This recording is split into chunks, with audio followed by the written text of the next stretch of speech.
Adrian, as we get ready for another great podcast, I always want to call out our wonderful sponsor, Magic Mind. The great thing about Magic Mind is the ingredients. They're clean, they're sourced. Ingredients like ashwagandha, also known as Indian ginseng. It's been used for thousands of years in traditional remedies and so on. Turmeric. Turmeric is a wonderful anti-inflammatory. It's an antioxidant. It has anti-cancer properties, and is effective in treating various health conditions, including arthritis, depression, and heart disease.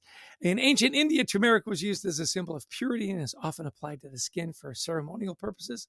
It's got lion's mane, a type of edible mushroom that's native to Asia and North America. It gets its name from its long, shaggy appearance that resembles the mane of a lion. It's considered a superfood due to its high levels of antioxidants, beta glucans, and other beneficial compounds that have been shown to have health benefits. Lion's mane, turmeric, ashwagandha, all in this wonderful product that we call Magic Mind that I use often, and you should too.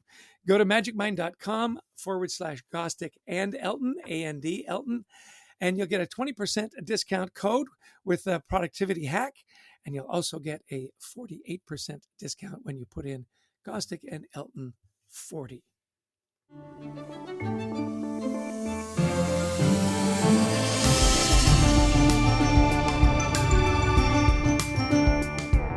Studies confirm that career development is the single most powerful tool managers have for driving retention, engagement, and results.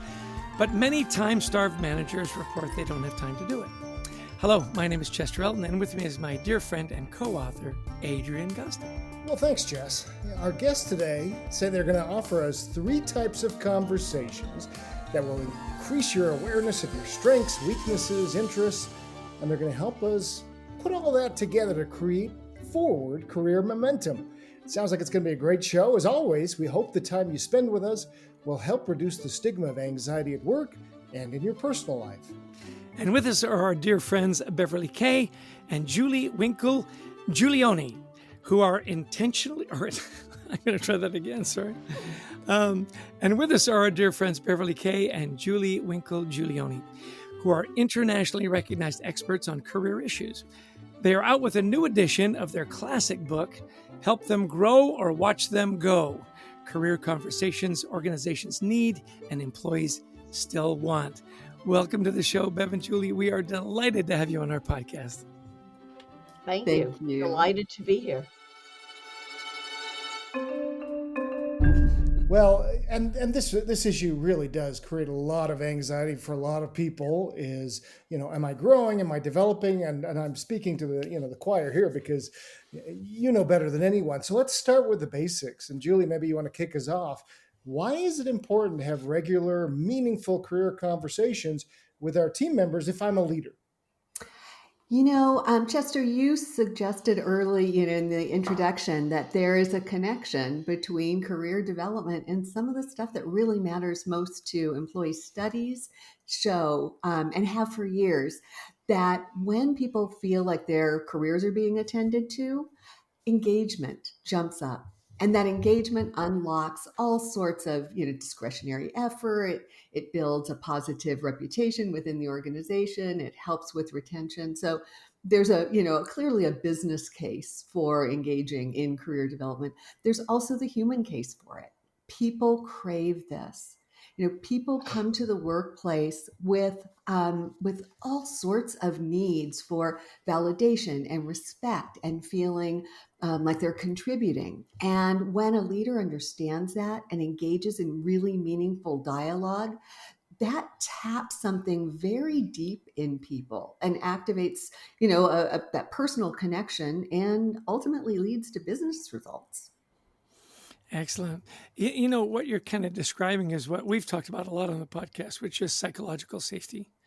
So I'm really interested. Can you define that for us from a career perspective and discuss the importance, along with that psychological safety, the mental health and emotional safety that you need to have these development conversations? It's interesting. You probably are experts in psychological safety, but we're not. But we look through it through the glasses of career.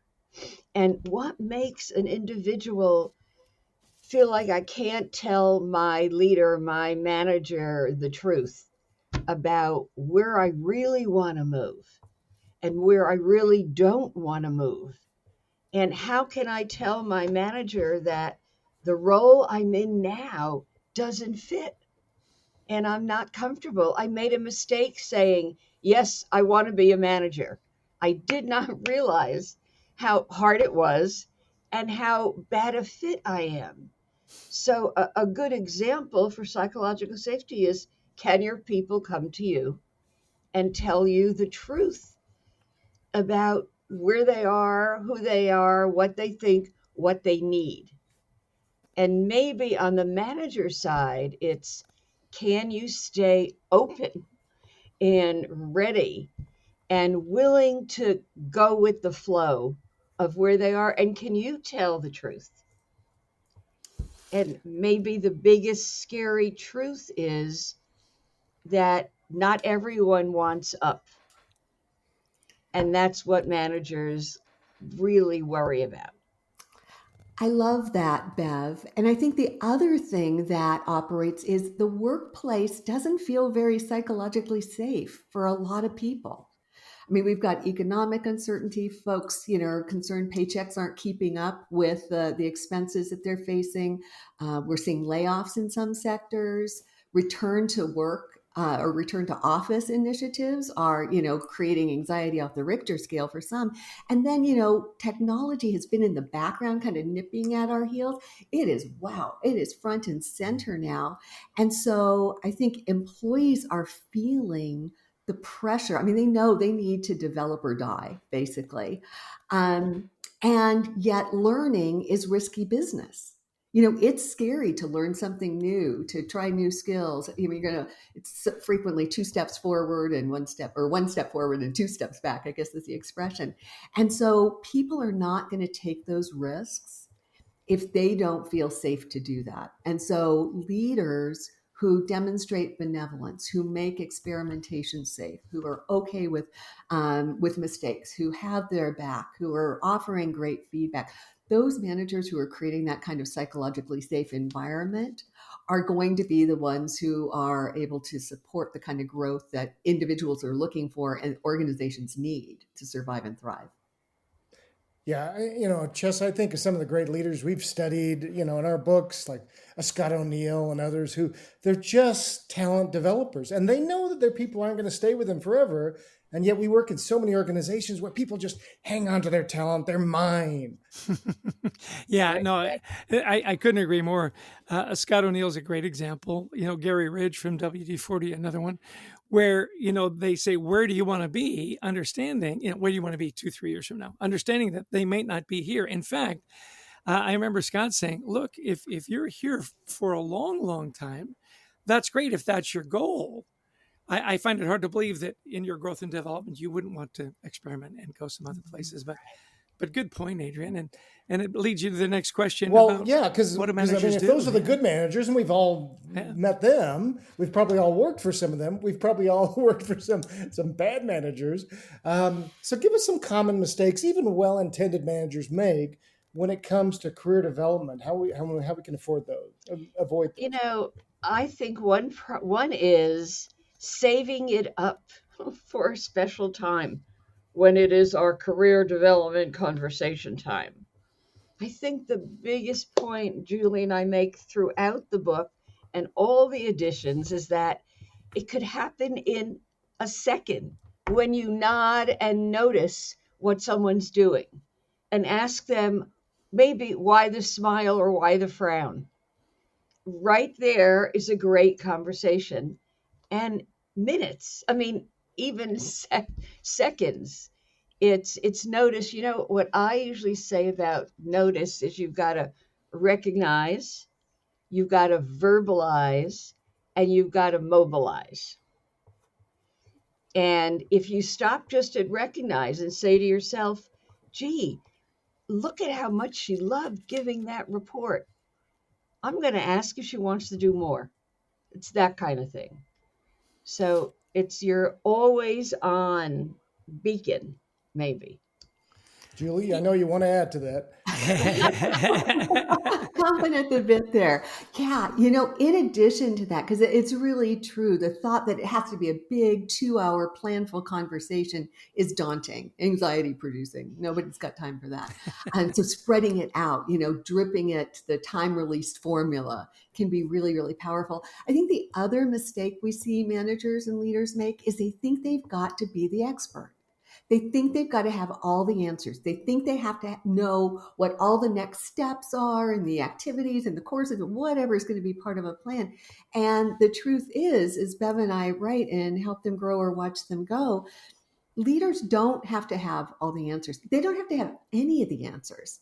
What they have to have is some curiosity and some great questions. Bring that along with the psychological safety we were just talking about to the party, and you've got a recipe for some really powerful development. Right. And we do salt and pepper the entire book with great questions. So if you just looked for those great questions and put them in your pocket, I think maybe managers wouldn't be anxious. One of our guys that we love to follow and is a great coach is Michael Bungay Stanier. And he always talks about ask good questions, and then, of course, listen. Okay, so Julie and Bev, you both pointed out that there's some really interesting time constraints. It has to be a discipline. You have to salt and pepper. You have to, mix it in. So what are some practical steps that managers can take to integrate these meaningful career conversations into the day-to-day actions? And I get that the more you practice, the better you get. You've got these questions in your pocket, for example. What are a couple of tips? How do I make sure I'm doing that every day? Julie, why don't you kick us off? Yeah. Yeah. The first thing is to really practice and hone one's cue sensitivity. So as Bev was mentioning earlier, there are little cues in the environment, small actions, comments, pauses, in a conversation that a savvy manager, an observant manager, a manager who wants to leverage that moment for development will pick up on and use as an opportunity to open the door.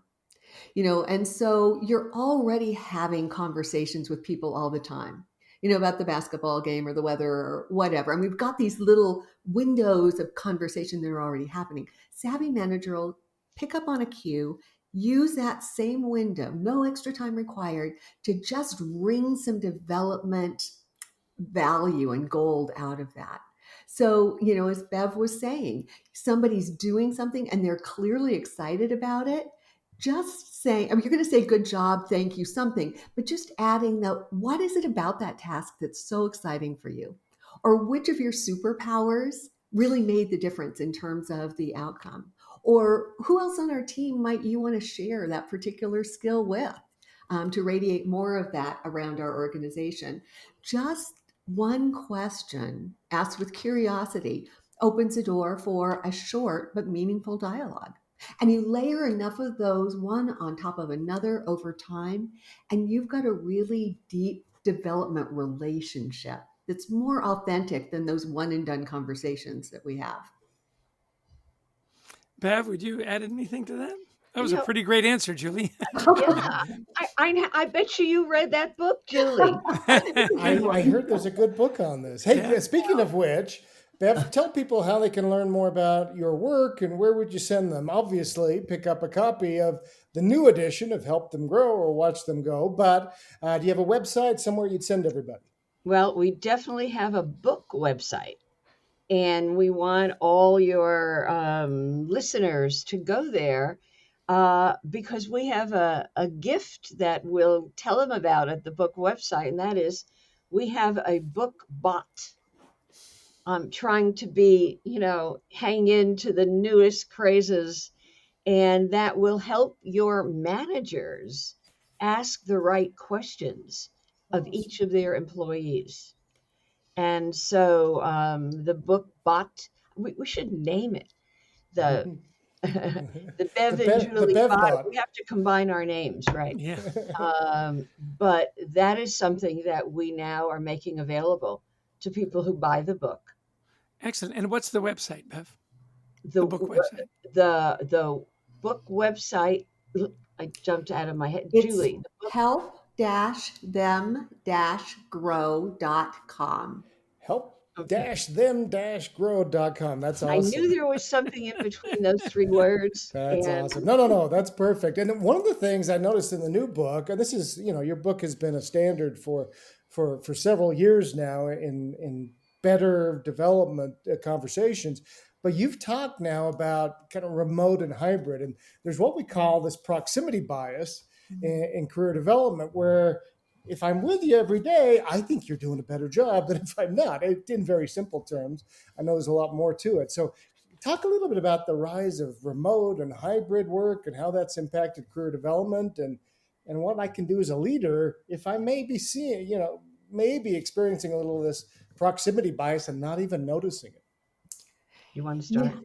Yeah. So we, of course, had remote and hybrid workers before the pandemic, but during the pandemic and in the aftermath, the numbers grew to where now we've got a critical mass of folks who are working at a distance. And so managers struggled before when they just had a few of those, folks. Now they're really struggling with so many folks who unfortunately turn out to be, kind of an out of sight, out of mind set of circumstances, totally inadvertently, but human nature is to gravitate toward those that we're close to. And so it's really easy to end up with a very uneven playing field when it comes to growth and development among remote and co-located folks. And so we actually wrote a whole new chapter on this topic in the book because it's such a pressing need. And we did some research. We went to practitioners, authors who, really cracked the code and are doing this well. Looking forward to, grabbing a grab bag of 25 new strategies that they could use. And unfortunately, Bev and I would compare notes after each interview, and it was like, shucks. No grab bag of strategies, but one word kept threading its way through all the conversations, and it was intentionality. You got to do everything you would do with co-located folks, and you've got to bring more intentionality to it. Excellent. You talk about hybrid work and the hybrid workplace and remote and part time and so on, and even contract workers. But now we've got AI driven stuff. What does the human interaction play, or how does that role play with the AI driven workplace, particularly in terms of career growth? I think there is nothing like a conversation, a tight conversation between manager and employee, and looking at each other and talking to each other.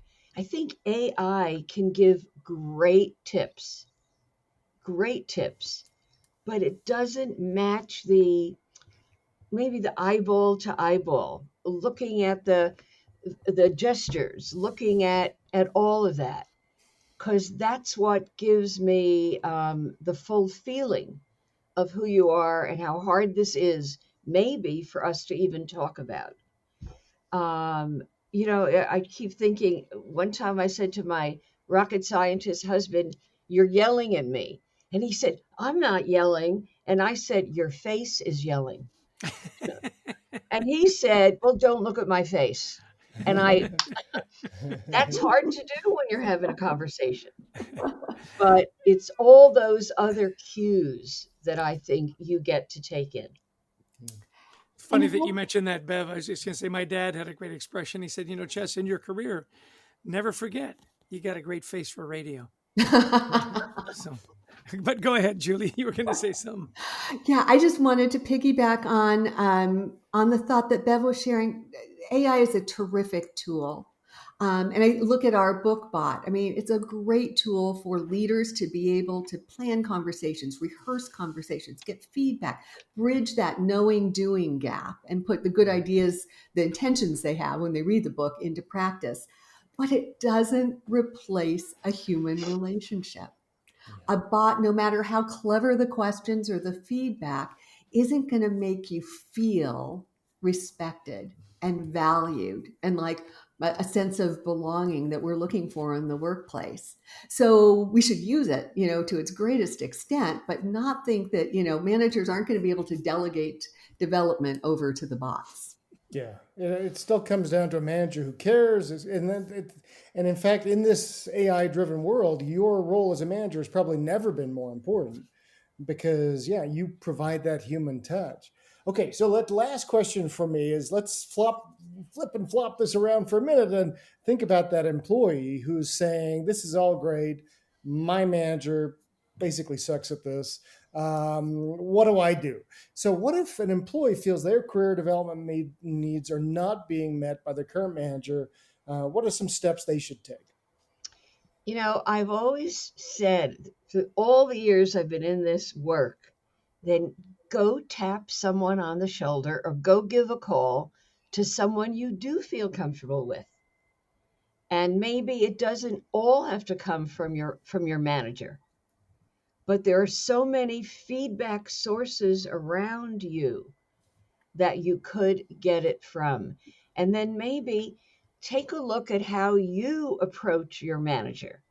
Is there something about what you ask for that makes them want to shut the door, kind of? And can you ask in a different way for what you need? So I think there are lots of ways that human interaction, and it's something I believe in so much. You need that with AI, not AI alone. Excellent. As we wrap up here and our time has kind of blown by, we knew it would. Julie, I'm going to start with you and then Bev. Our podcast is Anxiety at Work. We're always interested in personal, mental health practices and so on. What's one thing you do, Julie, to tamp down your anxiety, keep engaged and all that good stuff? And then Bev, we'll turn it over to you. For me, it boils down to reframing. It is so easy for me to kind of run my mind around the things I have to do, the obligations and all that heaviness. And that's all about how I'm looking at the situation. And when I can just pause and say, no, I don't have to do it. I get to do it. I mean, like, what a privilege to do this. It changes the energy altogether and lifts me out at least a little bit. It's not a magic bullet by any chance, but it lifts me out of some of the anxiety. Excellent. Bev? I think I call a friend and I say, stop me from jumping out that window. And it's usually, and my window is only, my office is one floor up, but it wouldn't help much. But it's like, call a friend who knows what I do, who does it themselves, and say, can we talk? That's a Jersey talk. Could we talk? Yeah. Yeah. And that usually helps me. That's great. We've talked a lot about that social support network, and Yes. that's awesome. Okay, so we're wrapping up here. Last thought. You have 15 seconds. Julie, what's one thing you learned writing this version of the book, this edition, that you didn't maybe have in there before? What's one thing we should take away? Context is everything. The content of the book, is evergreen. Development is development. Yeah. But boy, Yeah. the context that it's operating in changes everything. Love that. Bev, one last quick Right. little thought here. I thought her answer was great. I would say, um, also, maybe it's take some time by yourself to think about what you want, where you're headed, where you are in the crazy rush of this world. Yeah. We don't take a 2-minute time out for ourselves to think, how do I respond? Where am I now? And I think that's important. That's a great way to end, Bev. Thank you so much. Yeah, our guests today, Bev Kay and Julie Winkle Giulioni, authors of the amazing book Help Them Grow or Watch Them Go. We want to thank you both for being on the show today and for helping our audience understand this idea a little bit better of how we can take charge of our own careers and help the people in our care. Thank you both for being on the show today. You're Thank welcome. you. A pleasure. Well, Chess, an important topic here, career development, and we have two of the world's experts in helping managers be more really thoughtful about career development. I love this idea. Look, engagement jumps up when we engage in career development. It's that simple, isn't it? Yeah, the intentionality, that was the word I really circled, Yeah. that you've really got to be intentional about it. And, it reminds me of our wonderful sponsor, Magic Mind. You got to be intentional about your mental health, and you got to be intentional about taking it. I love the power of their ingredients, that they're all natural. You get a 48% discount when you go to their website, magicmind.com/Gostick and Elton. That's and not the ampersand. Gostick and Elton 20. It's really interesting that when you use natural ingredients, you're really intentional about where you source all your ingredients, that you get a natural and very nice up. I love they talk about you're in the zone, you're in the flow for 7 hours with Magic Mind, and you have to be intentional about it. I use it every Monday morning, for example. Back to our wonderful guests in, watch them grow or watch them go. I thought it was really interesting that they start off by saying you've got to have a trusting environment. You've got to have psychological safety. And we talk about that a lot, don't we? It's, as we've been hearing this a little lately, it's table stakes, right? That you've Yep. got to create this psychologically safe place. Unfortunately, we're doing a lot of things that are throwing that off right now. And I'm not saying you can't, we have to stop this, but return to work, when we've allowed people to have this flexibility, layoffs are happening, job security is reduced, et cetera. We could go on for a long time. That there's a lot of things that are adding to uncertainty right now for your employees. Well, as an individual manager, you have no control over those things. What you can control is how you develop your people. Absolutely. The thing that they keep coming back to, which I thought was really interesting, was, can I tell my manager the truth? Yeah. And as a manager, are you open to people actually telling you the truth? And what do you do with that? That, again, that trusting environment. Now, we mentioned, what if you don't have a manager like that? And of course, the idea is that you say, well, find somebody in the organization, which I thought was a great takeaway, where you can get, honest and open feedback, somebody that you do trust to talk about where you are in your growth path, that maybe you're in the wrong spot. And how do you correct that, right? Yeah. Yeah, we did quite a bit of work with Michigan Medicine, and their most popular program they ever put together was like an hour-long mentoring session where you could just choose a leader from anywhere in the organization, and this person would give you an hour of their time just to mentor. And it's really terrific. And what they're saying with this all is, look, career development discussions don't need to be 2 hours and you plan for. A lot of it is just, I loved what Bev said. Why the smile? Why the frown? That's a way to start a conversation. That's a great question. Doesn't need to be daunting. Doesn't need to be all this thing. But a savvy manager, as Julie says, is looking for pauses. They're looking for, boy, you were really connected on this last project, but this time you're seeming a little disconnected. What's going on? You're looking for cues. Yeah, the good questions. And they said all throughout the book, there are a lot of good questions. The one I liked was, what got you excited about this project? What was it that really lit a fire underneath you that got you that smile as opposed to that frown, right? Yeah. I really appreciated at the end when they talked about their practices on tamping down their anxiety, when they said, take 2 minutes for yourself. We don't take enough time for ourselves to just sit and think and reflect. Where do I want to go? What am I going to do? What's the next chapter? And then bring really good people into the conversation. That was my last really big takeaway. But I love their attitude around, workplaces of trust and engagement, that AI, it can be a real help to that. There's nothing better, though, than sitting down person to person, eye to eye. Yeah. And we use an actual person to produce this podcast, not AI. A lot of people are pushing us that way, and we say, no. We're going to stick with our producer, Brent Klein, who is a real human.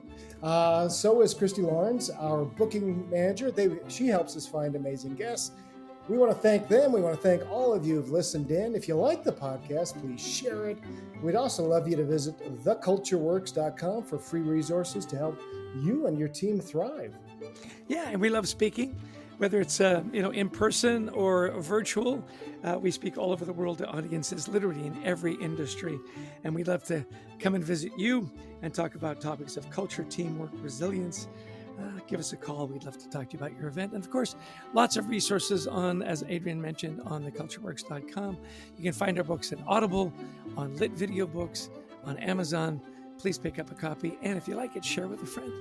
As always, Adrian, I would like to give you the last word. Well, from rainy Park City, Utah, we're going to sign off here. Thank you, everybody, for joining us today. Until next time, we wish you the best of mental health.